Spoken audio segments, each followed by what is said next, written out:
একই থাকবে, +3 থাকলে +3, +4 থাকলে +4, যাই থাকবে।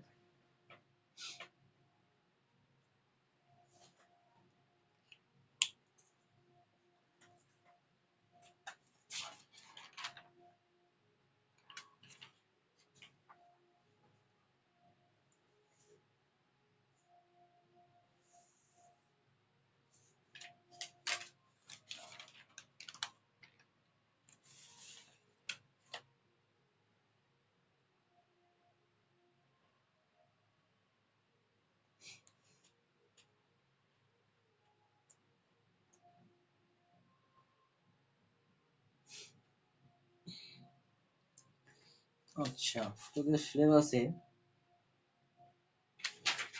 যে বোরেন, অন্য একটা কম্পাউন্ড বোরেন,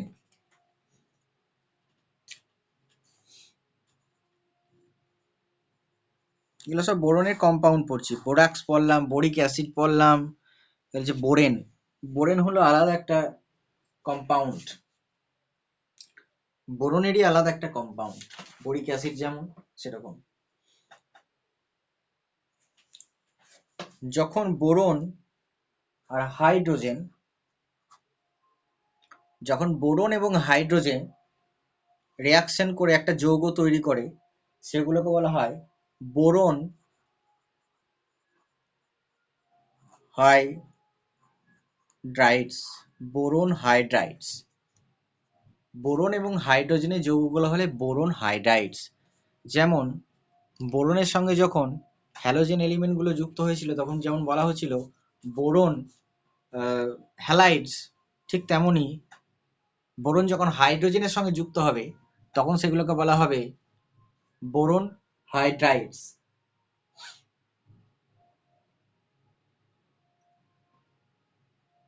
তো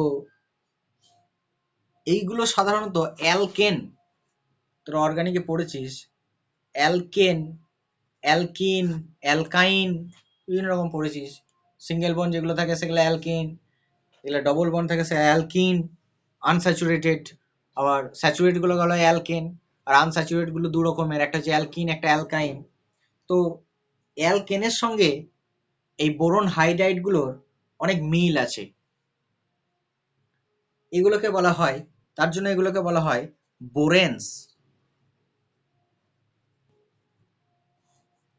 এগুলোকে বলা হয় বোরেন্স। তো এই হাইড্রাইড গুলোকে সাধারণত দুটো ভাগে ভাগ করা হয়। একটা হলো, দুটো টাইপ দেখাচ্ছি, একটা সাধারণত BnH(n+4), ঠিক আমরা এই জিনিসগুলো সাধারণত ক্লাস 10-এই পড়েছিলাম, যে অ্যালকেনের CnH2n+2, অ্যালকিন CnH2n, অ্যালকাইনের CnH2n-2, এইরকম, যে এক কার্বনের সংখ্যা হাইড্রোজেনের সংখ্যা কত হবে। এক্ষেত্রে বোরনের সংখ্যা যদি n হয়, হাইড্রোজেনের সংখ্যাটা হবে n+4, এগুলোকে বলা হয় নিডোবোরেন,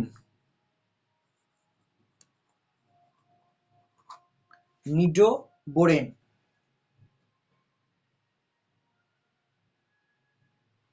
আর এক রকম টাইপ হয়, সেটা আমি আসছি পরে, এখনই বলে দিচ্ছি। আর এক রকম টাইপ হয়, যেখানে বি এর সংখ্যা যদি n হয়, তাহলে হাইড্রোজেনের সংখ্যা হবে n+6,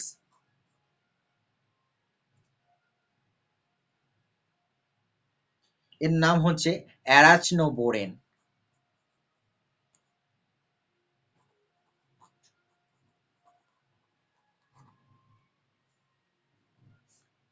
যেমন আমরা ডাইবোরেন, আমরা প্রথমে এটা নিয়ে পড়ব। বি এর ভ্যালুটা আমরা ধরে নিলাম 2, তাহলে হাইড্রোজেনের ভ্যালুটা কত হবে? হাইড্রোজেনের ভ্যালুটা হবে 2 + 4, তার মানে হবে B2H6, এটার নাম হলো ডাইবোরেন, ডাইবোরেন। এটা আমরা জানি, আমাদের সিলেবাসে আছে। ডাইবোরেনটা হলো তাহলে একটা নিডোবোরেন। কেন নিডোবোরেন বলছি? কারণ এর হাইড্রোজেনের সংখ্যা কত না, যতগুলো বোরন আছে তার থেকে 4 বেশি, দুটো বোরন আছে তার থেকে 4 বেশি, তাহলে এটা নিডো বোরেনের অন্তর্গত, আমরা বুঝে যাব এখান থেকে। আবার পেন্টাবোরেন, আমরা যদি বলি পেন্টাবোরেন, পেন্টাবোরেন কি?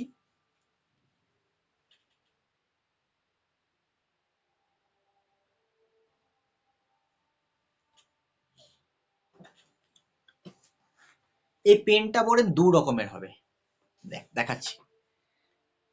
একবার বি এর ভ্যালু 5, তখন হাইড্রোজেনের ভ্যালুটা হবে 9। আর এখানে যদি এন এর ভ্যালু 5 বসানো হয় তাহলে হাইড্রোজেনের ভ্যালু হবে 11। তাহলে দু রকম পেন্টাবোরেন পেলাম, দুটোই পেন্টাবোরেন, কারণ বোরন 5টা আছে তার জন্য পেন্টাবোরেন, বোরন 5টা আছে তার জন্য পেন্টাবোরেন, এটাও পেন্টাবোরেন এটাও পেন্টাবোরেন। নামটা কিভাবে লিখবো? পেন্টাবোরেন 9, নামটা কিরকম হবে? পেন্টাবোরেন 9। এক্ষেত্রে কিরকম লিখবো? পেন্টাবোরেন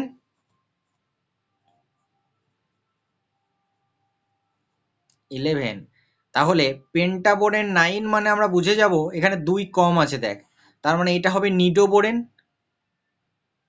এটা হবে নিডোবোরেন, এটা হবে না, তাই না? অ্যারাচনোবোরেন, এটা দুটো বেশি আছে, এখানে +2 আছে আর এখানে -2 আছে, তাহলে 2 যেখানে বেশি থাকবে সেটা হচ্ছে অ্যারাচনো। এই কোন কন্ডিশনটা ফলো করছে? এখানে বি এর সাথে 5 + 6 হচ্ছে, আর এখানে 5 + 4, যেখানে 5 + 4 থাকবে সেটা হবে নিডোবোরেন। আর এটা হবে যেমন ওইটা, যে কার্বনের সংখ্যা তার টোয়াইস যদি থাকে তাহলে সেটা অ্যালকিন, যদি টোয়াইস থেকে 2 কম হয় তাহলে সেটা অ্যালকাইন, দুটো যদি বেশি হয় তাহলে সেটাকে বলে অ্যালকেন, ঠিক আছে সেরকম।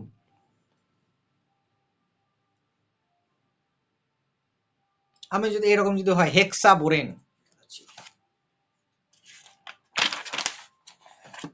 হেক্সাবোরেন আমাকে আঁকতে যদি দেওয়া হয় হেক্সাবোরেন, একটা বলে দিল 10 আর একটা বলে দিল হেক্সাবোরেন 12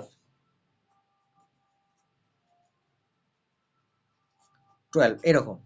তাহলে হেক্সাবোরেন এক্ষেত্রে কি হবে? বি ফর্মুলাটা হবে B6, হেক্সা মানে 6, তাহলে এখানে এটা 10 আছে, তাহলে কোন ফর্মুলাটা আছে? হাইড্রোজেন 10, মানে এটা নিডোবোরেন,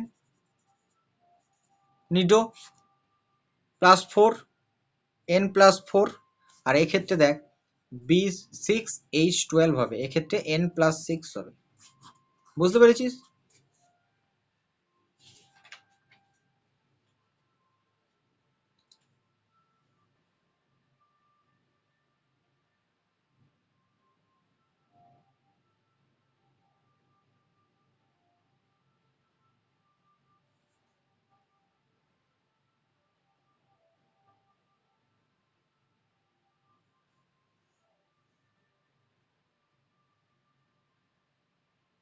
বুঝতে পেরেছিস রে?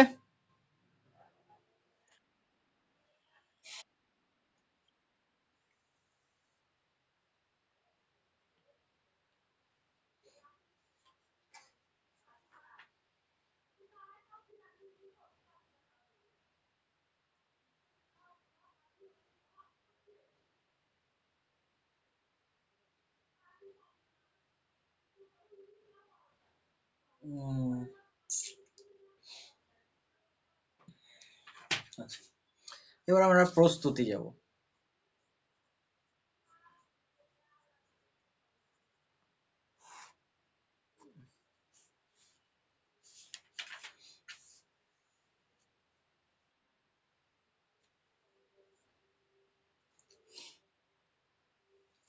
ডাইবোরনের প্রস্তুতি দরকার নেই, বাদ।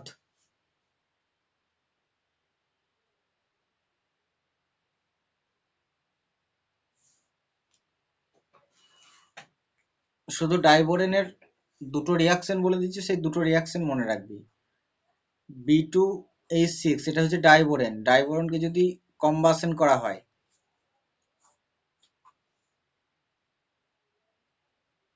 আচ্ছা বি কে কম্বাসন করলে কি হবে? B2O3 এর অক্সাইড তৈরি হবে, আর হাইড্রোজেনের সঙ্গে অক্সিজেনের রিয়াকশনের ফলে জল উৎপন্ন হবে, কম্বাসনের ফলে হিট উৎপন্ন হবে,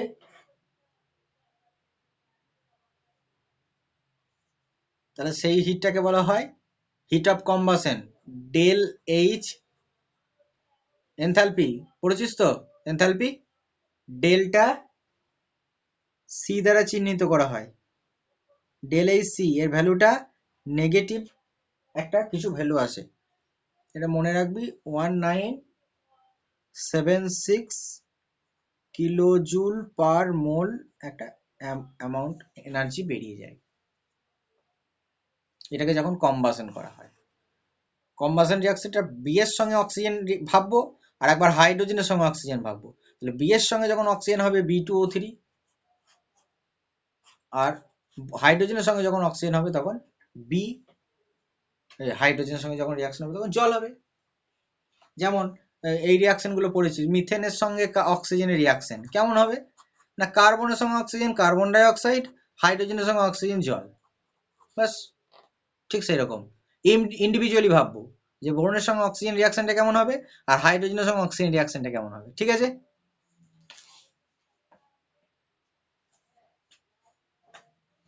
আর আরেকটা রিয়াকশন মনে রাখতে হবে, সেটা হচ্ছে হাইড্রোলিসিস, যেটা কিছুক্ষণ আগেই পড়লি, কি না H2B2H6 একে যখন জল দিয়ে দেওয়া হয় তখন হয়ে যায় H3BO3। এটা কিছুক্ষণ আগেই যখন ওই বোরিক অ্যাসিডে প্রিপারেশন পড়ছিলাম তখন এই রিয়াকশনটা পড়লাম।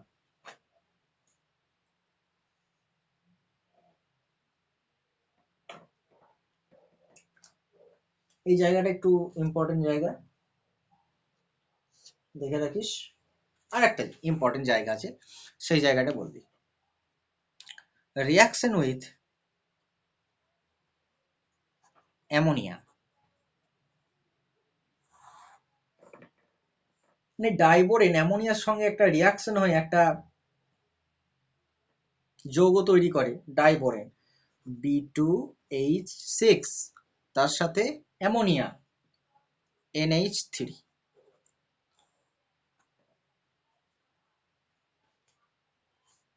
টেম্পারেচারটা একটু কম নিলেই ভালো হয় রিয়াকশনটা। এটা কম্পাউন্ড তৈরি করে যার ফর্মুলা B2H6 2NH3 2NH3। এটাকে আমরা অন্য একটু সংকেতে লিখবো, দেখি।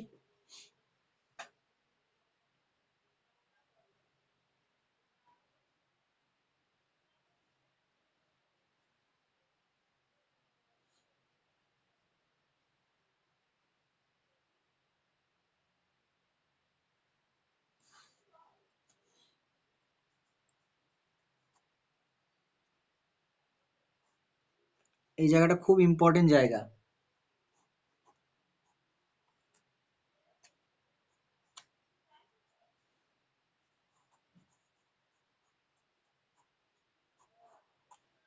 এটাকে যদি হিট কন্টিনিউ করা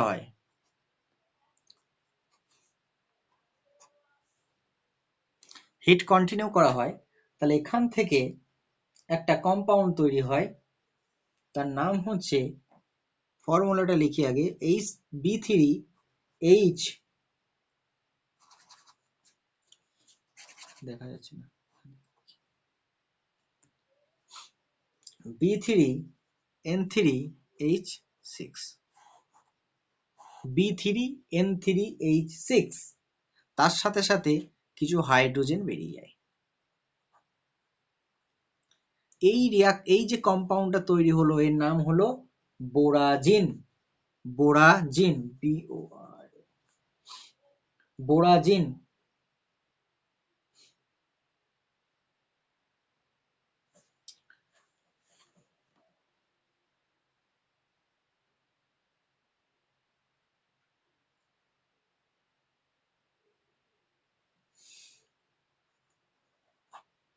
বোরাজিন, আচ্ছা। এর স্ট্রাকচারটা খুব ইম্পর্টেন্ট, সেটা হচ্ছে সব থেকে গুরুত্বপূর্ণ জায়গা। প্রথমে অ্যামোনিয়ার সাথে রিয়াকশন করলো, এটা তৈরি করলো, এটারই ফর্মুলা এটা। এবার এখান থেকে একটা আরো হিটটাকে যদি আমরা কন্টিনিউ করি, তাহলে এই যে বোরাজিন যে কম্পাউন্ডটা তৈরি হলো, বোরাজিনটা খুব ইম্পর্টেন্ট, কারণ এর স্ট্রাকচারটা খুব ইম্পর্টেন্ট।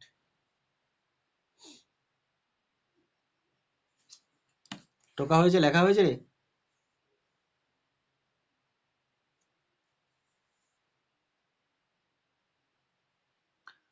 তোরা একটা পরমাণুর গঠনে অ্যাটমিক স্ট্রাকচার একটা পড়েছিস, আইসো ইলেকট্রনিক। আইসো ইলেকট্রনিক অর্থাৎ number of electron same, number of electron, তাই না?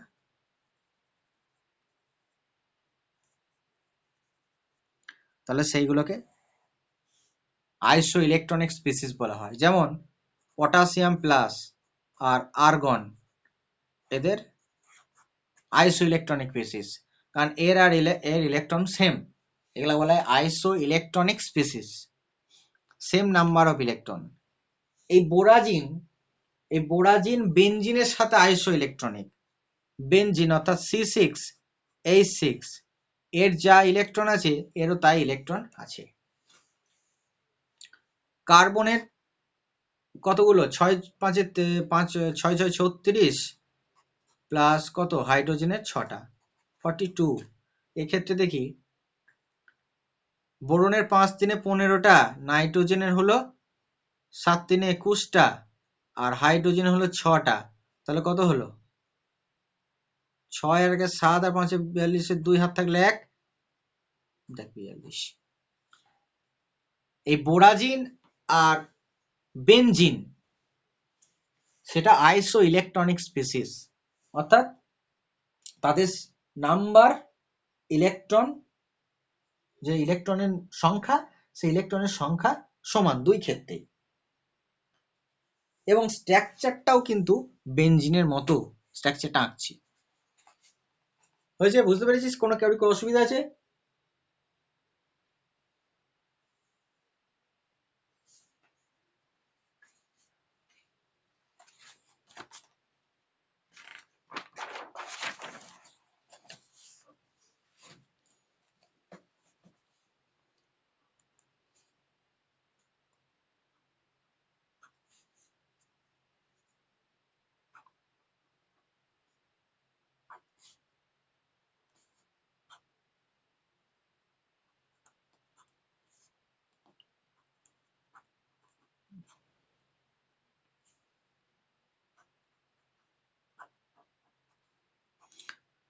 এই যে রিংটা, যে 6 মেম্বার সাইক্লিক রিং আছে, সেই 6 মেম্বার সাইক্লিক রিং এর মধ্যে 3টে নাইট্রোজেন আছে, 3টে বোরন আছে, আর 6টা হাইড্রোজেন যেটা সংকেত আছে সেটা বাইরে প্রত্যেকটা একটা করে হাইড্রোজেন আছে।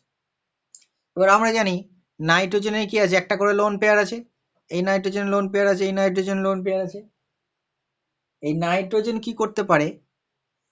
রেজোনেন্সে পার্টিসিপেট। আমরা বেনজিনের ক্ষেত্রে দেখছিলাম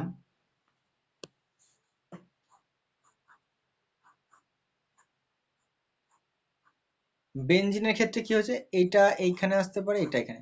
যে পাই বন্ড যেগুলো আছে, 3টে পাই বন্ড আছে বেনজিনের মধ্যে, সেগুলো রেজোনেন্সে পার্টিসিপেট করে কি করছে, তারা তাদের নিজের জায়গা চেঞ্জ করে দিচ্ছে, কিন্তু স্ট্রাকচারটা সেম রয়েছে।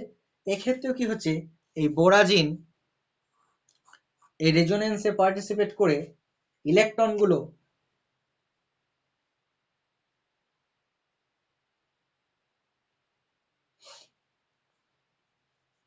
দেখ, আমি স্ট্রাকচারটা আঁকছি, B N B N B N,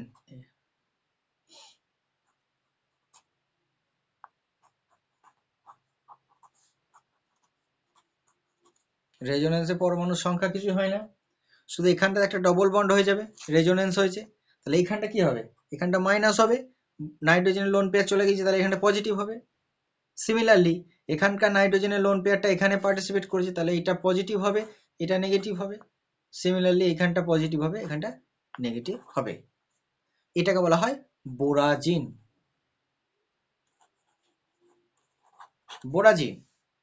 এটাকে বলা হয় ইনঅর্গানিক বেনজিন।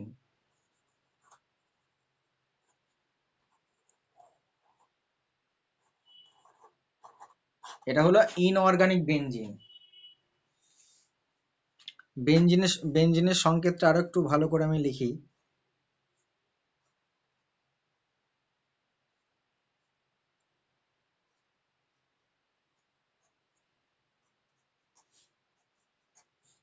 একটা করে পাই বন্ড, একটা করে হাইড্রোজেন।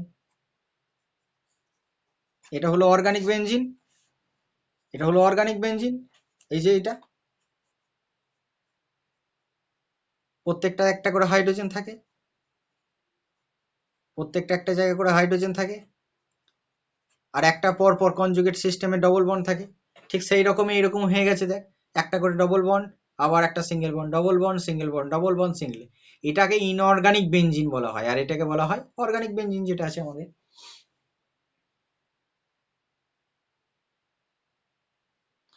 এবার বেনজিনের ক্ষেত্রে যেহেতু পাই বন্ডটা পার্টিসিপেট করে রেজোনেন্সে, ডিলোকালাইজেশন হচ্ছে, এক্ষেত্রে অ্যাকচুয়ালি পাই বন্ডটা কোন জায়গাতে আছে সেটাকে বোঝানোর জন্য আমরা এক বলতে পারি না যে এইখানেই পাই বন্ডটা আছে, এখানেই পাই বন্ডটা আছে, এটা বলতে পারিনি। কোন জায়গাতে চার্জটা সেটা বলতে পারি না, তার জন্য আমরা কি করি, এরকম করে দিই না, এরকম করে দিই, অনেক সময় এরকম লিখে থাকি তাই রেজোনেন্সে। এক্ষেত্রে কি বোঝা যায় দেখ, যে নাইট্রোজেনের ক্ষেত্রে পজিটিভ হবে, আর বোরনের ক্ষেত্রে নেগেটিভ জায়গাটা হবে। এখানে দেখো নির্দিষ্ট, কারণ এখানে লোন পেয়ার পার্টিসিপেট করছে, not pi bond. Pi bond participate করছে না ডিলোকালাইজেশনে। জায়গাটা বুঝতে পারলি তো?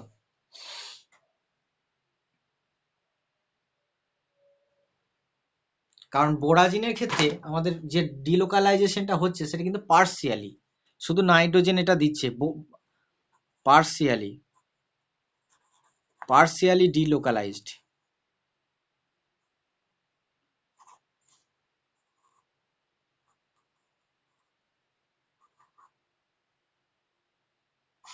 আর এর ক্ষেত্রে কিন্তু একদম কমপ্লিটলি ডিলোকালাইজড। জায়গাটা একটু ইম্পর্টেন্ট,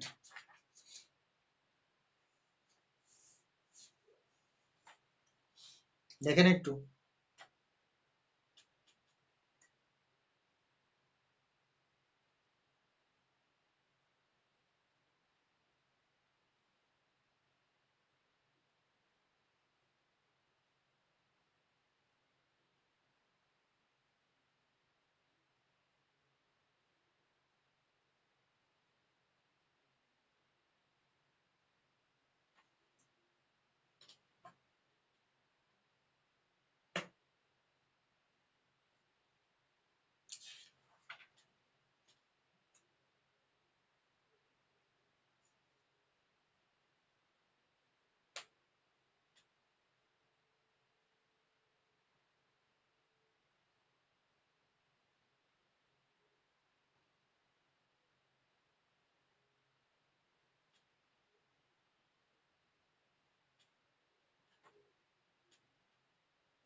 হয়েছে রে?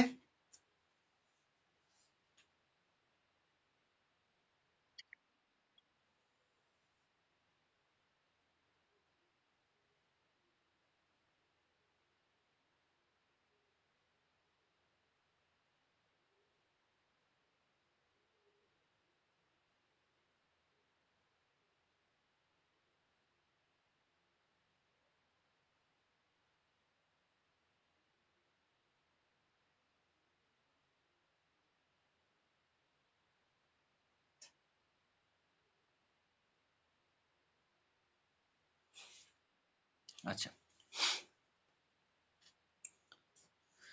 আজকে লাস্ট টপিক একটা,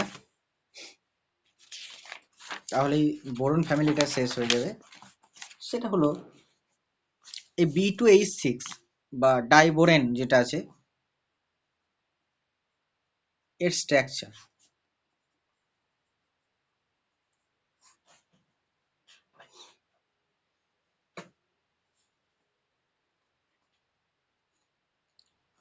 বোরন ইলেকট্রন বিন্যাস 1s2 2s2 2p1।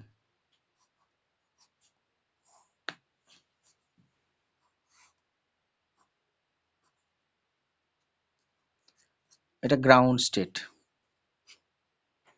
যখন এক্সাইটেড স্টেটে চলে যায় তখন কি হয়,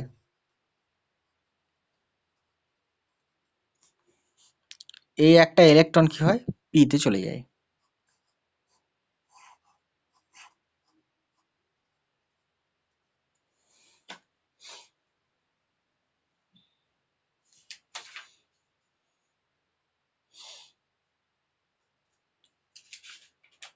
আমি স্ট্রাকচারটা দেখাচ্ছি। গ্রাউন্ড স্টেটে এই ঘটনাটা ঘটে। তোরা কেমিক্যাল বন্ডিং পড়েছিস, আরো ভালো বুঝতে পারবি।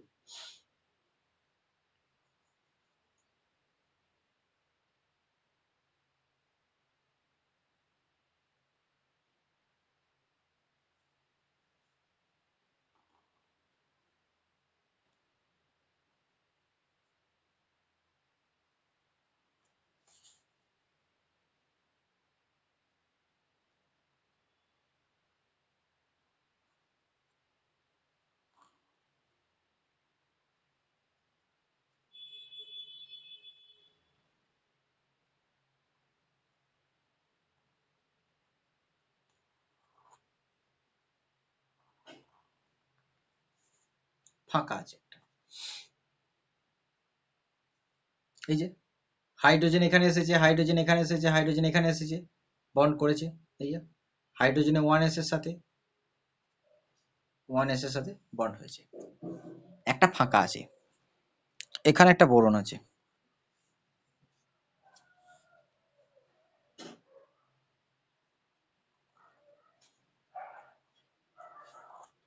অন্য একটা বোরন,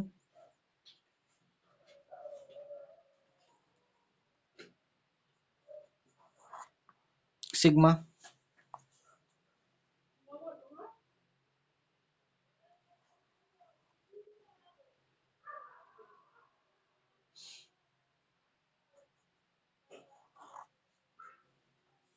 আর এর এখানটাতে একটা ফাঁকা আছে।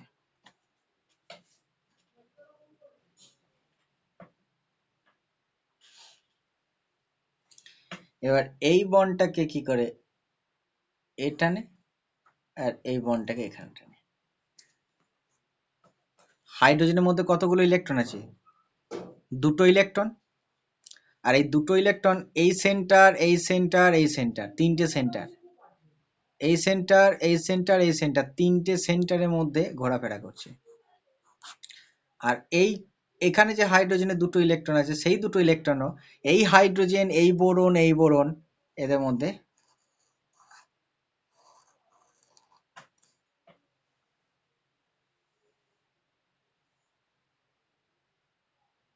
এদের মধ্যে একটা ওভারল্যাপিং হচ্ছে, ঠিক আছে। কিন্তু এবার এই যে হাইড্রোজেনের যে একটা ইলেকট্রন রয়েছে, সেই ইলেকট্রনটা কি হচ্ছে, এখানে এখানে এখানে তিনটে জায়গাতে কি করছে, একটা ইলেকট্রনের যে ক্লাউডটা রয়েছে, সেই ইলেকট্রনের ক্লাউডটা কি করছে, ছড়িয়ে যাচ্ছে। এবং এই যে ইলেকট্রনটা, সেটা কিন্তু three centred electron pair bond. এই বন্ডটাকে বলা হয় three centred. Electron pair bond, অর্থাৎ দুটো যে এখানে ইলেকট্রন আছে সেই দুটো ইলেকট্রন কি করছে নাকি এখানে ছড়িয়ে ছিটিয়ে রয়েছে তিনটে সেন্টারের মধ্যে, তিনটে সেন্টারের মধ্যে ছড়িয়ে রয়েছে, ঠিক আছে। তার জন্য এই বন্ডটা একটু বাঁকা, এখানে এখানে এখানে এই বন্ডটা কি অনেক সময় বলা হয় ব্যানানা বন্ড।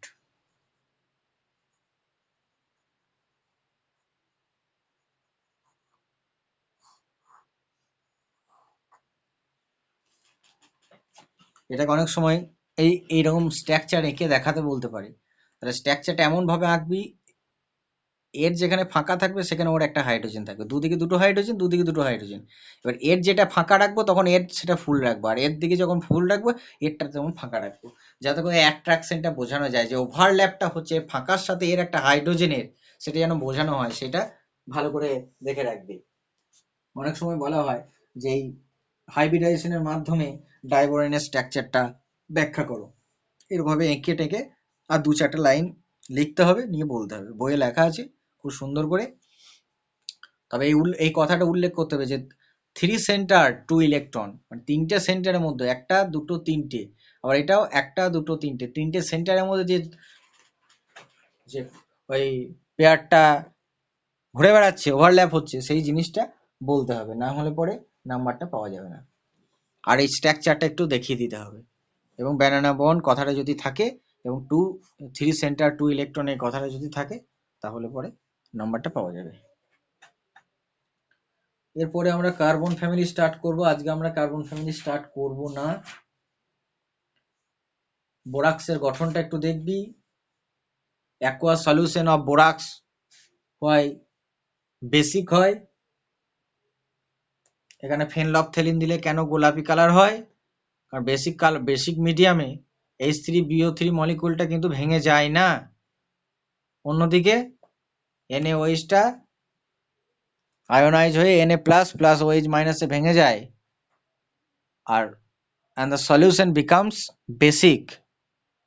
আর ফেনলফথেলিন যে ইন্ডিকেটরটা সেটা বেসিক মিডিয়ামে পিঙ্ক কালার শো করে, তার জন্যই সলিউশনটা পিঙ্ক হয়ে যায়।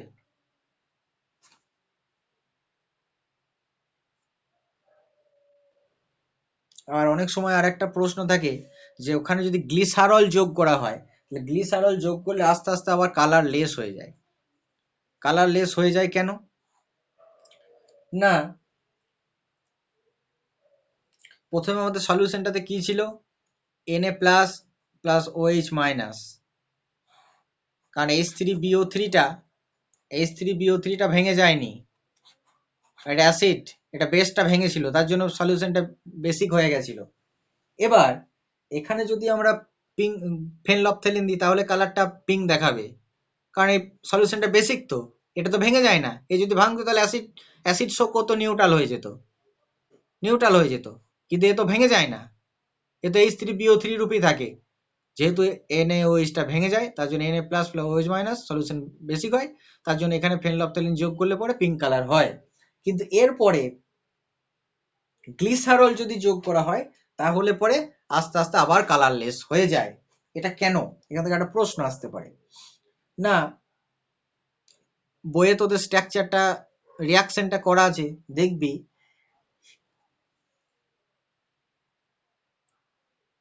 ওই গ্লিসারলের সাথে H3BO3 সাথে BO3 একটা রিয়াকশনের ফলে একটা চিলেট যৌগ তৈরি হয়, আর চিলেট যৌগ তৈরি হওয়ার পর অনেক H প্লাস তৈরি হয়। ভালো করে দেখ, চিলেট যৌগ তৈরি হবে অ্যান্ড অ্যালং উইথ H প্লাসও প্রচুর পরিমাণে তৈরি হয়। আবার এই H প্লাসটা কি করে আমাদের সলিউশনের মধ্যে যে NaOH ছিল এটাকে কি করে নিউট্রালাইজ করে দেয়, তাহলে আস্তে আস্তে NaOH কিন্তু থাকলো না, আর NaOH যদি না থাকে তাহলে পিঙ্ক কালারটাও থাকবে না। সলিউশনটা যদি বেসিক না থাকে তাহলে তো ফেনলফথেলিন থাকলে পরে তো আর ইয়ে হবে না, কি বলবো, সলিউশনটা বেসিক থাকবে না। NaOH যদি থাকে তবে সলিউশন বেসিক থাকবে, তবে ফেনলফথেলিন দিলে পিঙ্ক কালার আসবে। তাহলে এই যে গ্লিসারলের সাথে H3BO3 যে রিয়াকশন, সেই রিয়াকশনের ফলে একটা চিলেট কম্পাউন্ড তৈরি হয়। চিলেট কম্পাউন্ড জিনিসটা তোরা কমপ্লেক্সে পড়বি, রিয়াকশনটা বইয়ে লেখা আছে। এর সাথে সাথে কি হয়, এইচ প্লাস তৈরি হয়। এই এইচ প্লাস এই ও NaOH এর OH মাইনাসটাকে কি করে নিউট্রালাইজ করে দেয়, যার ফলে বেসিক মিডিয়ামটা আস্তে আস্তে নিউট্রালের দিকে এগোতে থাকে। আর নিউট্রালে তো পিঙ্ক কালারটা কি কালারলেস, তার জন্য গ্লিসারল যোগ করলে আস্তে আস্তে আস্তে আস্তে কালারলেস হয়ে যায়। এখান থেকে এরকম প্রশ্ন আসে, খুব ইম্পর্টেন্ট একটা জায়গা, যে বোরাক্সের অ্যাকোয়াস সলিউশন কেন NaOH মানে বেসিক হয়, সেটা তোকে বলতে হবে তোদেরকে। যে এই যে NaOH ফর্মেশন হয় এবং এর সাথে সাথে H3BO3 উৎপন্ন হয়, কিন্তু এটা অনুরূপে অবস্থান করে, এটা ভেঙে যায় না। অন্যদিকে NaOHটা Na প্লাস এবং OH মাইনাস রূপে দ্রবণে থেকে যায়, এর ফলে দ্রবণটা ক্ষারীয় বা বেসিক হয়ে যায়। তার জন্য এই NaOH এর OH মাইনাসের উপস্থিতি থাকার জন্য সলিউশনটা বেসিক হয়। এরপর আর একটা প্রশ্ন হতে পারে, এখানে বলে ফেনলফথেলিন যোগ করলে অ্যাকোয়াস সলিউশনে ফেনলফথেলিন যোগ করলে পিঙ্ক কালার হয় কেন, গোলাপি কালার হয় কেন? তখন বলতে হবে যে আমরা জানি যে ফেনলফথেলিন অ্যাসিডিক মিডিয়ামে বর্ণহীন, কিন্তু ক্ষারীয় মাধ্যমে বা বেসিক মিডিয়ামে সেটা পিঙ্ক কালার শো করে। যেহেতু অ্যাকোয়াস সলিউশনটা বেসিক হয়, তার জন্য ফেনলফথেলিনের প্রেজেন্সে পিঙ্ক কালার শো করে। আবার আর একটা প্রশ্ন করা হয় যে গ্লিসারল যোগ করা যদি হয়, তাহলে আবার এই গোলাপি কালারটা গোলাপি কালারটা কালারলেস হয়ে যায়। তখন বলতে হবে যে H3BO3 বোরিক অ্যাসিডের সাথে গ্লিসারলের একটা রিয়াকশনের ফলে একটা চিলেট যৌগ তৈরি হয় এবং একটা এবং প্রচুর পরিমাণে H প্লাস তৈরি করে। যে H প্লাসটা কি করে, NaOH এর OH মাইনাসটাকে নিউট্রালাইজ করে, যার ফলে রিয়াকশনটা কি হয়, কোন দিকে চলে যায়, রিয়াকশনটা নিউট্রালাইজ হয়ে যায়। নিউট্রালাইজ হয়ে যাওয়ার জন্য ফেনলফথেলিন যদি ওখানে যোগ করা হয়, তাহলে কি হবে, আর হবে না, কারণ ফেনলফথেলিন নিউট্রালাইজ হয়ে গেলে সলিউশনটা নিউট্রালের দিকে এগোচ্ছে। নিউট্রাল মিডিয়ামে তো ফেনলফথেলিন বা অ্যাসিডিক মিডিয়ামও যদি হয়ে যায়, চিন্তা নেই। এক্সেস যদি H প্লাস হয়ে যায়, তাহলেও তো ফেনলফথেলিন অ্যাসিডিক মিডিয়ামে কোনো কালার শো করে না। ঠিক আছে, এই পর্যন্তই বোরন কম্পাউন্ড। এরপরে আমরা কোথায় যাব, কার্বন ফ্যামিলিতে যাব। আর ওই রেডিয়াস, বোরাজিন, ইনঅর্গানিক বেনজিন যেটাকে বলা হচ্ছে, এই জায়গাটা একটু দেখবি। অ্যামোনিয়ার সাথে রিয়াকশন, যেটা ওই বেনজিনের সাথে অনেক মিল আছে, এই জায়গাগুলো একটু ঠিক আছে। Luis acid BCl3, BF3, BI3, BBr3, এগুলো সব লুইস অ্যাসিড হিসাবে কাজ করে। কোনটা লুইস অ্যাসিড বেশি, আগের দিন আমরা বলছিলাম যে ওই একটা ব্যাক বন্ডিং করে, যে ব্যাক বন্ডিং ভালো করতে পারে না, তার ক্ষেত্রে ইলেকট্রন ডিফিসিয়েন্ট জায়গা, সেক্ষেত্রে একটা লোন পেয়ার অ্যাটাক করতে পারে, সেটা লুইস অ্যাসিড হিসাবে বেস্ট কাজ করে। যেমন BI3, ওখানে ব্যাক বন্ডিংটা ভালো হয় না। এই জিনিসগুলো যেগুলো বলেছিলাম, এই জিনিসগুলো একটু মনে রাখবি। তার সাথে সাথে ফিজিক্যাল প্রপার্টিগুলো একটু মনে রাখবি। ইনার্ট পেয়ার ইফেক্ট দিয়ে যে ব্যাখ্যাগুলো আছে, ইনার্ট পেয়ার ইফেক্ট দিয়ে এই জায়গাগুলো একটু দেখিস। ঠিক আছে, ওকে, ভালো করে পড়াশোনা কর, এই চ্যাপ্টারটা ভালো করে পড়, কারণ এখানে অনেক এক্সেপশন জিনিস আছে। এক থেকে দুটো ব্লক যদি ভালো করে পড়তে পারিস, তাহলে কি হবে, ব্লকের পড়া, দুটো ব্লক যদি ভালো করে পড়তে পারিস, তাহলে কি হবে, কিছু জিনিস বাকি ব্লকগুলো অনেকটা সোজা হয়ে যাবে, অনেকটা। কারণ তুই বুঝতে পারবি ব্লকে কোন জায়গাগুলো পড়তে হবে। দুটো ব্লক ভালো করে মনে রাখতে পারলে বাকি ব্লকগুলো হয়ে যাবে, কারণ একই রকম টাইপের রিয়াকশন, একটু হয়তো চেঞ্জ হবে। যেমন অক্সিডেশন স্টেট, দুটো ব্লকে যদি ভালো করে পড়িস, অক্সিডেশন স্টেটগুলো বাকি ব্লকগুলোর হয়ে যাবে। রেডিয়াস গুলো তুই বুঝতে পারবি কেমন হবে। সুতরাং দুটো ব্লক ভালো করে পড়, 12টা অনেক সোজা হয়ে যাবে। আর 11-12 মধ্যে 11-এর যে দুটো ব্লক আছে, এই দুটো ব্লকে এক্সেপশন বেশি আছে। আইকোসাহেড্রন মেল্টিং পয়েন্ট বলেছিলাম, যে আইকোসাহেড্রন যে একটা স্ট্রাকচার, 12টা সেন্টার আর 20টা ফেস, তাই না? ওই স্ট্রাকচারটা আইকোসাহেড্রন, আমি স্ট্রাকচারটা এঁকেও দেখিয়েছিলাম, যতদূর সম্ভব মনে পড়ছে আমার, ওই সেন্টারেও এঁকেছিলাম আর তোদেরকে এঁকে দেখিয়েছিলাম অবশ্যই। তো ওই আইকোসাহেড্রন স্ট্রাকচারের জন্য যে বোরনের মেল্টিং পয়েন্ট অনেক বেশি হয়, হ্যাঁ, সেই জিনিসটা একটু মনে রাখবি। বোরন নাইট্রাইট, একে ইনঅর্গানিক গ্রাফাইট বলা হয় কেন? ওই যে একটা স্ট্রাকচার যেখানে কি হয়েছিল, বিএন হোল এন টাইপের ছিল, তাই না?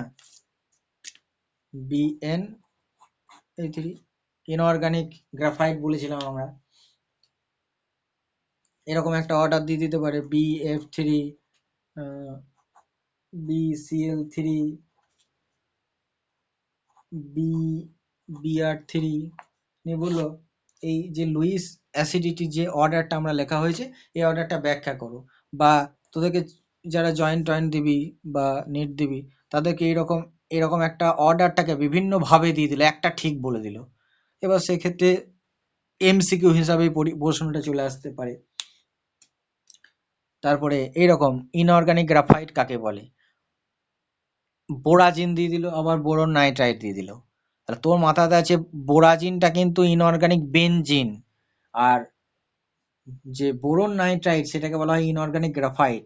সুতরাং কোনটাকে ইনঅর্গানিক গ্রাফাইট বলা হচ্ছে, কোনটাকে ইনঅর্গানিক বেনজিন বলা হচ্ছে, এই জায়গাটা একটু ভালো করে জানতে হবে, বুঝতে হবে।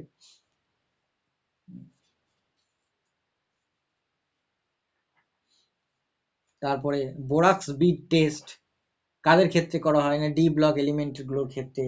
বোরাক্স বোরিক অ্যাসিডের যে একটা লেয়ার স্ট্রাকচার হয় due to formation of hydrogen bonding, সেটা একটু বলতে হবে, জিনিসটা একটু পড়ে রাখতে হবে। হুম। বোরনের হাইড্রাইট, হ্যাঁ, তারপরে বোরাক্সের যে আয়ন, সেই অ্যাকচুয়াল যে স্ট্রাকচারটা পড়েছিলি হয়তো, আমি বলেছিলাম এই রকম, মনে পড়ছে? মাঝে করে একটা করে অক্সিজেন, চারদিকে চারটে OH, তাই না? মাঝে এই মাইনাস মাইনাস, দুটো সোডিয়াম প্লাস, তারপরে H2, এই যে জায়গাগুলো, এই জায়গাটা বোরাজিন, এগুলো একটু দেখ, banana bond formation, 3 centre 2 electron, এই জায়গাগুলো একটু দেখ, তাহলেই হয়ে যাবে। ঠিক আছে। ইনার্ট পেয়ার ইফেক্টের জন্য +3 যে অক্সিডেশন স্টেট থাকে, সেটা থ্যালিয়ামের ক্ষেত্রে +1 হয়ে যায়। এই জায়গাগুলো সবাই BCl3, BBr3, AlCl3, AlBr3 তৈরি করে, কিন্তু থ্যালিয়াম সবসময় TlCl, TlBr এরকম টাইপের কম্পাউন্ড ফর্ম করে। হোয়াই? ইনার্ট পেয়ার ইফেক্টের জন্য। কারণ এখানে এ শুধু +1 অক্সিডেশন স্টেট শো করে due to inert pair effect. এই জিনিসগুলো ব্যাখ্যা আসবে প্রিভিয়াস ইয়ার্সের কোয়েশ্চেন গুলো, দেখবি যে এইরকমই কোয়েশ্চেন কিন্তু এসেছে আগে। ঠিক আছে।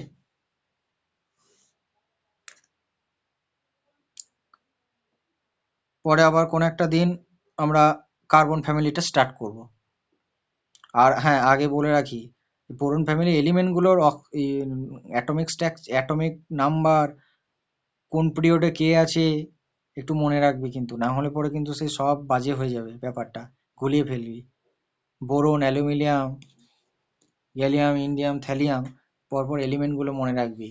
আর অ্যাটমিক নাম্বার মনে জানিস তো, প্রথমটা থেকে দ্বিতীয় সারিতে যাওয়ার সময় 8 যোগ করতে হয়, তারপরটাতে 18 যোগ করতে হয়, তারপরটাতে 18 যোগ করতে হয়, তারপরটাতে 32 যোগ করতে হয়। বোরন 5, তার মানে অ্যালুমিনিয়াম হবে 8 যোগ করতে হবে 13, তারপরে গ্যালিয়াম আছে, তাকে 18 যোগ করতে হবে 13 আর +18 31, তারপরে ইন্ডিয়াম কততে আছে, 31 এর সঙ্গে 18 যোগ করতে হবে 49, তারপরে থ্যালিয়ামের সঙ্গে কত যোগ করতে হবে 32, তাহলে ওইটা হবে 81। এগুলো একটু মনে রাখতে হবে কিন্তু। কেন 18 যোগ করতে হবে আর তারপরেটাতে 32 যোগ করতে হবে বলতো, স্বরলিপি পারবি?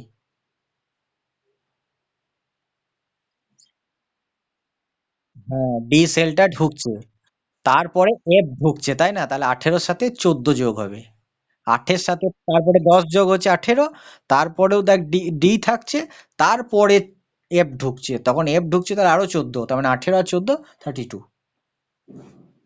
ঠিক আছে, ভেরি গুড। তো পর বুঝলি। হ্যাঁ, আর একটা জায়গা, ওই মোনোবেসিক অ্যাসিড কেন বলা হয়, কারণ ওই যে একটা এইচ বেরিয়ে যাচ্ছে, জল প্রথমে ওর ভ্যাকেন্ট পি অরবিটালে অ্যাটাক করছে, তারপরে কি হচ্ছে একটা বন্ড ও এইচ মানে ওখানে অক্সিজেনের উপর একটা পজিটিভ চার্জ তৈরি হচ্ছে, এবং এই যে জায়গাটা